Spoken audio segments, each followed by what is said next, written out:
ሰላም ሰላም ወዳጆች እንደምን ናችሁ?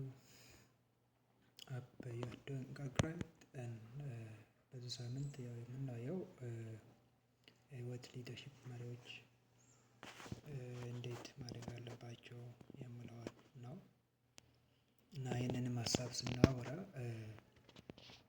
የምናያቸው ነገሮች ሊደርሺፕ በውስጡ ምን ምን ይዟል የምለውን ነው። ከዚህም በተጨማሪም የሊደርሺፕ ትርጉምን የሊደርሺፕ ዋና የምንለው መሰረቱ ምንድነው የምለውን እናያለን።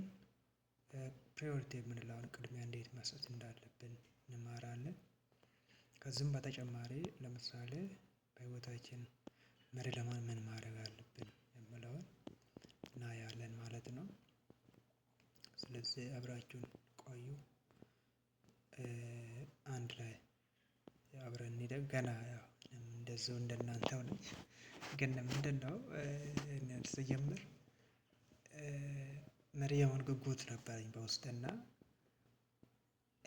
እንዴት ሊደግ ብዬ ሳስብ መጽሐፍቶችን ማንበብ መሪዎች ሲናገሩ መስማት ልምዳቸውን መካፈል ነበረ።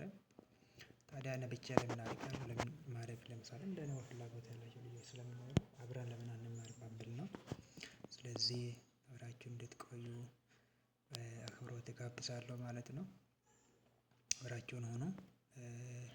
የምንሉትን ሀሳቦች እናያለን ወደፊት ማለት ነው። እና ስለሰማችሁን አመሰግናለሁ። ነገ በዚህ ሰዓት እስክንገናኝ መልካም ጊዜ ይሁንላችሁ።